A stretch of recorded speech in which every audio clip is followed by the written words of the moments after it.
कर्नाटक में जो कुछ हो रहा है उसकी आप कल्पना नहीं कर सकते हैं। कोई विश्वास नहीं कर पाएगा कि कर्नाटक एक ऐसा राज्य है जहां पर जाकर के अमित शाह रैलियां कर रहे हैं, मोदी जी जाकर के रैलियां कर रहे हैं, लगातार कर रहे हैं और कई दिनों का प्रोग्राम बना हुआ है। लेकिन अगर एक बात नहीं बन पा रही है तो वो ये नहीं बन पा रही है कि कर्नाटक में लड़ेगा कौन कौन। हालत ऐसी हो गई है कि किसको कहां पर लड़ाएं, किसको कहां पर कौन सी सीट से उतारें, इसको लेकर के इतनी माथापच्ची है, इतनी माथापच्ची है कि बीजेपी अभी तक एक उम्मीदवार, एक सिंगल उम्मीदवार तय नहीं कर पाई है। और खुद प्रधानमंत्री नरेंद्र मोदी वो बाकायदा लिस्ट पर लिस्ट मंगवा रहे हैं, रिजेक्ट कर रहे हैं, मंगवा रहे हैं, रिजेक्ट कर रहे हैं। ऐसा हाल कब होता है? ऐसा हाल तब होता है जब पूरे साल आदमी पढ़ाई ना करे और एकदम से पेपर आ जाए, फिर सोचता है कि ये पर्सन आएगा, उसको लिखता है, फिर सोचता है कि नहीं ये नहीं आएगा, काटो इसको, फिर वो दूसरा लिखता है, फिर दूसरे को काटता है, फिर तीसरा लिखता है, तीसरे को काटता है और आखिरकार सारा कमरा जो है वो पन्ने फाड़ फाड़ करके ऐसे ऐसे कर करके भर देता है। तो ये बीजेपी की हालत हो रही है। बीजेपी नाम लिख रही है फिर काट रही है, नाम लिख रही है फिर काट रही है। अगर मेरी बात पर यकीन नहीं है तो मैं आपको कुछ आज तक की खबर के स्क्रीनशॉट दिखाता हूं ताकि आप यकीन कर पाए। और खुद मोदी जी जो है वो धर्म संकट में फंसे हुए हैं।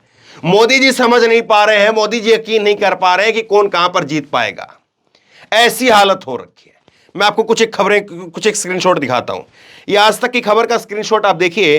कर्नाटक बीजेपी की पहली लिस्ट से खुश नहीं है पीएम, सूत्र इस बात को बता रहे हैं। आज तक चैनल ने इस खबर को चलाया है।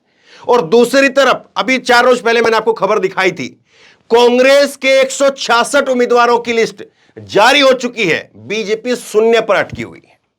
खुद मोदी जी लिस्ट बना रहे हैं, लिस्ट उनके पास पहुंच रही है, लिस्ट रिजेक्ट हो जा रही है। दूसरा स्क्रीनशॉट आप देखिए।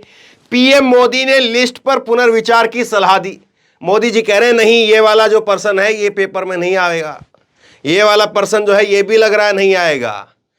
अब ये तो नहीं कह रहे होंगे ना कि ये भी नहीं जीतेगा, ये भी नहीं जीतेगा, ये भी नहीं जीतेगा, ये भी नहीं जीतेगा। पता नहीं, अगर जीतने वाले कैंडिडेटों की लिस्ट अगर देखते तो हां भर के लिस्ट फाइनल हो जाती। लेकिन लग रहा है कि मोदी जी देख रहे हैं ये भी हार रहा है, ये भी हार गया, ये भी हार जाएगा, ये भी हार जाएगा, और इसीलिए लिस्ट दोबारा लेकर के आओ। ये कौन कह रहा है? ये मोदी जी इस बात को कह रहे हैं। तीसरा स्क्रीनशॉट आप देखिए। लिस्ट में नए चेहरों को शामिल करने की सलाह। अब देखिए, जैसे उत्तराखंड के अंदर सरकार के अंदर जितने भी चेहरे थे उनको उठा करके ज्यादातर को बदल दिया गया। गुजरात के अंदर पूरी सरकार उठा करके बदल दी गई।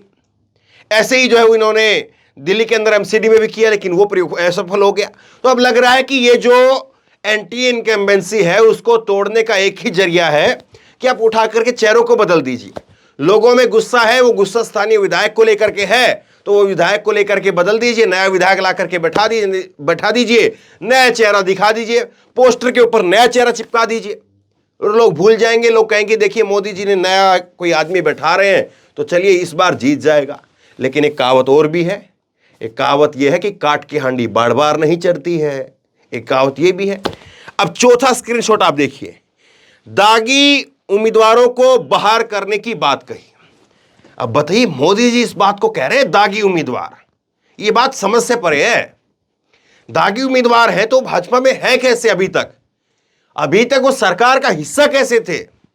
अभी तक वो सरकार चला कैसे रहे थे? वो दागी हैं तो उनको जेल क्यों नहीं भेजा? केवल लिस्ट से नाम क्यों कटवा रहे हैं? आपकी तो डबल इंजन की सरकार है ना साहब, भेजिए उनको जेल के अंदर। आपको तो पता है, इसीलिए आप कह रहे हैं कि दागी उम्मीदवार वो मत लेकर के आइए लिस्ट के अंदर। आपको जब ये सारी बातें पता है, आपके पास में इतना फीडबैक है, तो उठा करके उनको जेल के अंदर भेजिए। आप ही तो वो शख्स हैं जब गुजरात से जब दिल्ली आए तो संसद की सीढ़ियों पर माथा टिका करके कहा था कि पवित्र मंदिर है और इस मंदिर में पहुंचने वाला जो है वो दागी नहीं होना चाहिए। उनके लिए फास्ट ट्रैक कोर्ट जो है उसमें उनके मुकदमे डाल करके उनको सजा करवानी चाहिए, उनको जेल की सलाखों के पीछे भेजा जाना चाहिए। अब मोदी की कैबिनेट में खुद कितने दागी हैं, खुद कितने गंभीर अपराध के जो है वो अपराध के जो है जिनके ऊपर केस चल रहे हैं, उसकी चर्चा जो है किसी और रोज करेंगे और मैं आपको आंकड़े के साथ बताऊंगा कि मोदी की कैबिनेट में क्या हालत है। लेकिन यहां पर मोदी जी कह रहे हैं कि कर्नाटक में दागी नहीं। दरअसल चीजों को समझिए आप, चीजें जब हाथ से फिसलती हैं तो आदमी की नजरें कहीं एक जगह ठहरती नहीं है। वो बेचैनी में कभी इधर जो है वो अपना ध्यान फोकस करने की कोशिश करता है, कभी उधर ध्यान फोकस करने की कोशिश करता है, कभी उधर ध्यान फोकस करने की कोशिश करता है, लेकिन कुछ अच्छा नहीं लगता है। शायद ऐसी हालत बीजेपी की हो रही है। अब एक और समस्या आन खड़ी हुई है। समस्या जो है वो एक और आन खड़ी हुई है। एक और जो है बीजेपी के पूर्व मुख्यमंत्री हैं और इनका नाम है जगदीश शेट्टार। ये आप एनआई की खबर देखिए। सर्वे में मेरी पॉपुलैरिटी अच्छी है, मैं एक भी चुनाव नहीं हारा हूं, इसलिए मैंने पार्टी आलाकमान से अनुरोध किया है कि मुझे चुनाव लड़ने का अवसर दे। कर्नाटक के पूर्व मुख्यमंत्री। अब समझ से परे इस बात ये बात है कि अगर बीजेपी के पास में जो है जो लिस्ट जा रही है मोदी के पास में, क्या उसमें जो नाम जा रहे हैं वो जीतने वाले नहीं है क्या? या फिर चुनाव में जो एक आरोप लगता है कि साहब देखिए उसने ज्यादा चढ़ावा चढ़ा दिया, उसने ज्यादा पैसा दे दिया, या इसलिए उसका नाम चला गया, क्या वो बात है? क्योंकि कर्नाटक जो है, कर्नाटक अगर आप पैसे के हिसाब से देखेंगे तो महाराष्ट्र के बाद में सबसे बड़ा पैसे वाला राज्य कर्नाटक है। और कर्नाटक कोई अपने हाथ से जाने नहीं देना चाहता जब 2024 के चुनाव वो ठीक सर पर हो। चुनावी राज्य है और खुद बीजेपी तो कहती है कि कर्नाटक जो है वो कांग्रेस एटीएम की तरह से इस्तेमाल करती थी। अब अगर एटीएम की तरह से कांग्रेस इस्तेमाल कर रही थी तो ये दागी आपके क्या कर रहे हैं, इस बात का जवाब जो है दे देना चाहिए।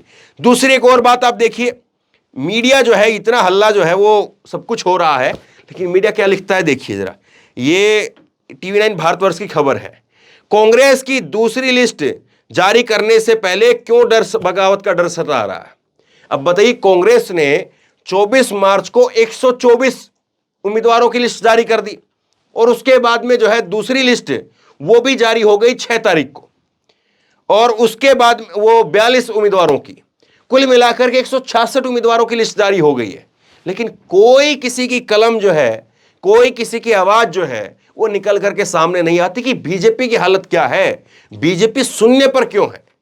उधर तो 75%, कांग्रेस के अंदर 75% उम्मीदवार तय कर दिए गए हैं, लेकिन बीजेपी नहीं कर पा रही है। और यही जो है वो हालत है कि मुश्किल में पेच फंस गया है। ऐसा लग रहा है कि इस बार जो है वो कर्नाटक बड़ा नाटक जो है बीजेपी के लिए साबित होने वाला है। हालांकि हो तो 2018 में भी गया था, 2018 में भी सरकार नहीं बनी थी, लेकिन हाँ फिर कुछ अलग हुआ, ऑपरेशन लोटस हुआ, और ऑपरेशन लोटस से फिर कैसे जो है कहां से गाड़ियां घूम घूम करके कहां पर गाड़ियां पहुंची वो सब जानते हैं। तो बहरहाल कर्नाटक में जो स्थिति है वो ये बता रही है कि जितना दिख रहा है, मोदी जी की 20 रैलियों का प्रस्ताव है कर्नाटक के अंदर, और मोदी जी दर्जनों के आसपास जो है दौरे कर चुके हैं कर्नाटक में। अमित शाह उससे ज्यादा कर चुके हैं, जेपी नड्डा उससे डबल कर चुके हैं, योगी आदित्यनाथ के, हेमंत बिस्व शर्मा के और तमाम बीजेपी के नेताओं के, कैबिनेट मंत्रियों के, सबके दौरे लगे हुए हैं। लेकिन जाएगा कहां पर, उम्मीदवार ही तय नहीं है। सोचिए जरा इस बात को। तो बहरहाल क्या हालत है, किस तरह की हालत है, और यह हालत किस तरह के संकेत दे रही है, आप बताइए। इस वीडियो को खूब शेयर कीजिए। आप जो भी सोचते समझते हैं अपनी राय नीचे कमेंट बॉक्स में मुझे जरूर दीजिए, और इसी तरह तमाम खबरों के लिए ऑनलाइन न्यूज इंडेक्स सब्सक्राइब कीजिए, साथ में जो बेल आइकन है घंटे उसको जरूर दबाइए, ताकि जैसे कोई खबर अपलोड करें उसकी नोटिफिकेशन सीधे सबसे पहले आपको मिल सके। धन्यवाद। इस खबर को अभी लाइक करें, शेयर करें, अभी चैनल को सब्सक्राइब करें और घंटी जरूर